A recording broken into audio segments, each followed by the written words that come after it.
안녕하세요. 책덕후 슈미입니다. 정말 오랜만에 인사드리는데 다들 잘 지내셨나요? 2달 동안 책은 많이 읽고 있었는데 개인적인 일로 좀 오래 쉬게 되었네요. 오늘부터 정신 차리고 이제 앞으로 다양한 책 추천 많이 할까 합니다. 자, 오늘은 제가 또 운영하고 있는 시니어 주제 독서 모임인 노랑북클럽 요번 4월달 선정 도서를 읽은 메멘토 모리 한번 소개해 보도록 하겠습니다. 아무래도 이제 시니어 주제다 보니까 활기찬 노화, 죽음, 노년 다양한 단어로 표현할 수 있는 것들을 모두 다루고 있는데 이 책은 고대 로마인들의 비문에 적힌 글을 이용해서 그 당시 사람들이 노화나 죽음을 어떻게 생각하고 있는지를 피터 존스라는 교수님이 쓴 건데 처음엔 별 기대 안 하고 봤다가 너무 재밌어서 푹 빠져서 읽었던 책입니다. 여기서는 늙음을 현대인들은 너무 거부하고 더 오래 살기를 원하는 욕망을 갖고 있는 것에 대한 비판을 하고 있고, 고대 로마인들은 더 짧게 살면서도 그런 생각을 갖지 않고 죽음을 맞이했다는 등등의 내용들이 아주 흥미롭게 나와 있는데요. 한번 차근차근 소개해 보도록 하겠습니다. 앞날개 보시면 피터 존스 교수님에 대해서 간단히 설명을 하고 있는데, 캠브리지 대학에서 수학하고 같은 대학과 뉴캐슬 대학에서 고전을 가르치다가 이제 퇴직하신 분인데, 제가 찾아봤을 때는 아직 살아계신 걸로 나오는 것 같아요. 여기 보면 라틴어 수업, 히라버 수업 이렇게 해서 다양한 고대 언어에 좀 능통하신 분이었던 것 같아요. 그래서 로마인들의 이제 비문도 이제 해석을 하실 수 있는 아주 그냥 탁월한 능력을 가지신 분이었던 것 같고요. 우선은 리딩 카드를 먼저 보자면, 리딩 카드는 제가 원래 사색으로 쓰는데 이번에는 볼펜이 지금 다 떨어졌는데 코로나가 무서워서 나가서 사질 못하고 있어요. 그래서 계속 검정색을 쓰고 있습니다. 3월 1일 날 이제 구입을 했고, 아까 말씀드린 노랑북클럽 13차 선정도서예요. 그래서 4월 2일 날 진행할 예정이고요. 요즘 코로나 덕분에 아주 온라인으로 집에서 편하게 진행하고 있습니다. 이 책에서 제가 뽑은 3개 키워드는 필연, 죽음 필연이라는 뜻이고요. 그리고 반대의 삶, 그리고 자연이었어요. 그 내용을 뽑게 된 이유는 책 속에서 직접 읽어보시면 좋을 것 같고요. 우선은 제가 요걸 읽고 나서 실천하고자 했던 것은 오랜만에 오디오 녹음 해서 지금 오디오 클립과 팟빵에 올려져 있고요. 이제 조금 더 욕심내서 그동안 뜸했던 이제 북튜브도 다시 갱생의 길로 들어가도록 한번 녹화를 해봐야 되겠다 생각이 들어서 지금 찍고 있습니다. 책 읽으면서 막 쓰다 보니까 글씨는 엉망이지만 제가 이 책을 읽으면서 다양한 생각들을 꼭 이렇게 제목 밑에 앞장에다 적어 놓거든요. 다양한 고대 언어가 적힌 것들이 많이 있겠지만 왜 묘비일까라는 생각을 하게 되었었고, 고대인의 생각을 비문을 통해서 알 수 있게끔 다양한 계층의 사람들을 만날 수 있어서 좋았던 것 같고, 좀 놀라웠던 게 로마 시대에 상조회가 있었고 또 일부 시신을 화장한 점, 죽음에 대한 생각을 현대인과 로마인에 비교해서 또 교훈을 제시해주고 있는 게 가장 큰 특징이라고 할 수 있겠습니다. 그러면 메멘토 모리가 무슨 뜻인지 궁금하실 텐데요. 메멘토 모리는 바로 이 머리말에서 바로 설명을 하고 있습니다. 여기 적혀 있죠. 메멘토 모리란 당신이 죽는다는 사실을 기억하라는 고대어로 쓴 말이에요. 그래서 이 주제 가지고 이렇게 두껍게 책이 나올 수 있었을까 싶은데 정말 무궁무진한 자료가 많아서 아주 흥미진진하게 푹 빠져서 읽었던 책이에요. 특히 여기서 보면은 이렇게 퍼센트가 나왔다고 해서 고대 시대에 퍼센트가 가능한가? 라고 생각하면서 들어갔는데, 수명에 대해서 먼저 설명을 하고 있는데, 당시 자료가 그렇게 가능할까라는 생각이 들었지만, 비문을 이용해서 이렇게 추측을 할 수 있다는 점이 상당히 놀라웠어요. 그래서 제일 처음이 로마인은 얼마나 오래 살았을까라는 주제로 수명을 이제 이렇게 통계로 해서 퍼센트까지 정확하게 짚어내고 있습니다. 물론 자료에 근거해서 이제 했던 거고요. 영국 인구들 비교하고, 그러니까 인구 센서스죠. 그 다음에 로마의 비문은 예측 불가능하다. 하지만 그럼에도 불구하고 몇 퍼센트가 몇 년 동안 살았다라는 것을 집어내는 것 자체가 처음부터 상당히 좀 흥미진진하게 진행이 되고요. 중간중간 뭐 아주 익숙한 우리 철학자들도 많이 나오고 집정관들도 많이 나와요. 그래서 그렇게 어렵진 않으니까 하나씩 읽어 나가시면 좋을 것 같습니다. 아무래도 죽음에 관해서 얘기를 하다 보니 나이에 대해서 얘기를 안 할 수가 없는데요. 뭐 다양한 나이 구분이 있겠지만 저는 여기 히포크라테스에 따른 인생 7시기를 보고 깜짝 놀랐습니다.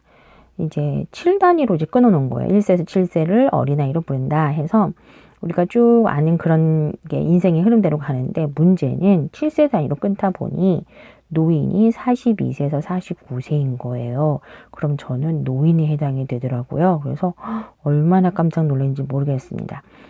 어쨌든 7이 가지는 또 7년 주기설이 나온 이유도 뭐 무슨 뭐에 근거해서 다양한 나라에서 이렇게 했다라는 또 사례를 들면서 흥미롭게 좀 설명을 하고 있는데 어쨌든 내가 지금 노인이라 부른다고 하면 저는 조금 삶을 바라보는 방향이 좀 달라지지 않을까라는 생각이 들기도 했어요. 그래서 조금 색다르게 느껴지는 부분이어서 살짝 소개하도록 하겠습니다. 122쪽에 있는 배역을 연기하다인데 제가 요번에 코리아 트렌드 코리아죠. 트렌드 코리아 2020 거기에서 이제 또 페르소나에 관련된 내용을 봤던 기억이 나서 이 부분에 좀 별표를 쳐놨어요. 한번 이품을 팔아보자면 인생을 무대로 보는 생각은 고대에 흔했다. 고대인은 사람이 일생 동안 수많은 가면을 쓰고 벗을 수 있다고 여겼다. 사람을 뜻하는 영어의 person이 무대 가면, 극중 인물을 뜻하는 라틴어 단어 페르소나에서 유래했다는 사실은 절대 우연이 아니다. 세네카 역시 이 관점에 동의했다. 세네카는 우리 대부분이 인생을 살면서 수차례 가면을 바꾸어 오로지 현자들만이 자기 자신의 배역을 그러니까 자신에게 맞게 설계되었거나 스스로 적응한 배역만을 연기한다고 강조했다. 이 부분을 읽으면서 참 지금 우리가 살아가는 시대에서도 다양한 무대 가면 즉 페르소나를 많이 좀 드러내면서 살지 않나라는 생각이 드는 부분이었고 무엇보다 이제 이 죽음이라는 이 연극의 일부분에 우리가 살고 있다는 것을 강조하고 있는 부분이라서 조금 뭐랄까 조금 이 부분에서 맞게 책장을 넘길 수는 없었던 것 같아요. 배역을 연기하다는 주제로 페르소나, person 이런 단어까지 해서 정말 어느 하나 우연이 아닌 게 없다라는 생각이 들 정도로 아주 좀 의미 깊은 부분이어서 이품 좀 팔아보았고요. 또 이제 6장에 죽음을 무대에 올리다 부분도 좀 인상적이에요. 이 부분을 읽으면서 저도 좀 반성을 하게 되었는데요. 현대인들은 너무 이 현재를 누리는 것에만 관심을 갖고 앞으로 다가올 죽음에 대한 대비나 그런 마음의 준비 또는 어떤 느낌인지에 대해서는 전혀 생각을 안 하려고 했다는 것을 좀 느끼게 해주는 부분이었어요. 130쪽 한번 또 이품 팔아보도록 하겠습니다. 진정한 로만이라면 성별을 분문하고 어떻게 사느냐 못지않게 어떻게 죽느냐가 중요했다. 죽음은 자신이 그동안 어떤 사람이었는지 세상에 보여줄 마지막 기회이자 자신의 진정한 모습이 담긴 미니어처이며 인생이라는 연극에서 그가 맡은 역할의 인상적인 클라이막스였다. 죽음으로 가는 그 단계가 인생에서 클라이막스였다는 표현 자체가 조금 인상적이었고요. 그래서 조금 더 넘어가면 180쪽에 이렇게 또 한번 저자가 현대인들에게 또 가르침을 줍니다. 여기는 180페이지입니다. 오늘날에는 성공적으로 나이 드는 방법에 관한 책이 넘쳐난다. 젊음에 열광하는 기술 중심의 21세기 세계가 늙음이라는 개념 자체를 거부하는 것이 그 주된 이유이다. 키케로의 메시지는 다음과 같다.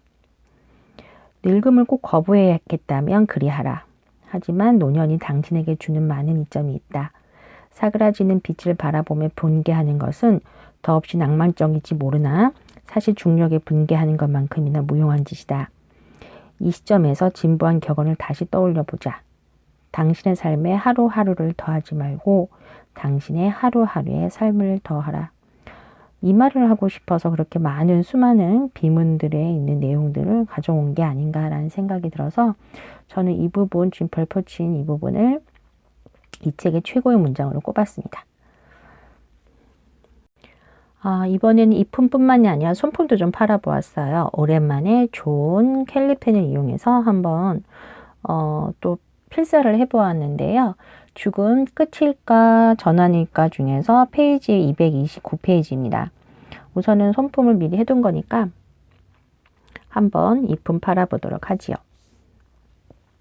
세네카는 우리가 행복하게 살려고 노력하듯이 죽을 때도 행복하게 죽을 수 있도록 노력해야 한다고, 다시 말해 죽음을 기쁘게 맞이해야 한다고 결론 지었다. 불가피한 운명과 싸우려 드는 것은 무의미했다. 그러한 시도는 죽음의 시간을 비참하게 만들 뿐이었다. 세네카는 말했다. 우리를 삶과 묶어주는 끈은 단 하나뿐이니 바로 삶에 대한 사랑이다. 이 부분을 읽으면서 또 역시 현재도 열심히 살면서 죽음에 대한 대비, 마음의 준비, 그리고 또 죽음을 긍정적으로 바라보는 시각이 많이 필요하겠다는 생각이 좀 들었어요.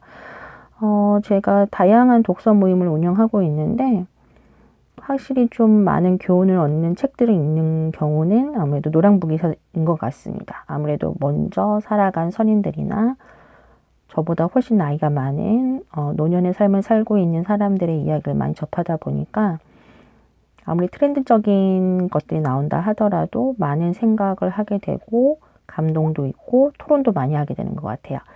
자, 그래서 메멘토 모리, 지금 현재 내 삶이 좀 퍽퍽하고 코로나 때문에 죽을 것 같다 하더라도 이 책을 읽고 좀 많이 힘을 얻으실 수 있지 않을까라는 생각이 들어요. 언제나 삶의 교훈은 고전에서 찾는 게 답인 것 같습니다. 힘들 땐 다양한 에세이도 좋지만 고전을 읽고 그 속에서 교훈을 얻고 실행을 하는 게 좋을 것 같아요. 오랜만에 책덕후 슈미 TV 갱생의 길로 들어왔습니다. 항상 책은 열심히 읽어왔으니까 다양한 책도 많이 소개하도록 할게요.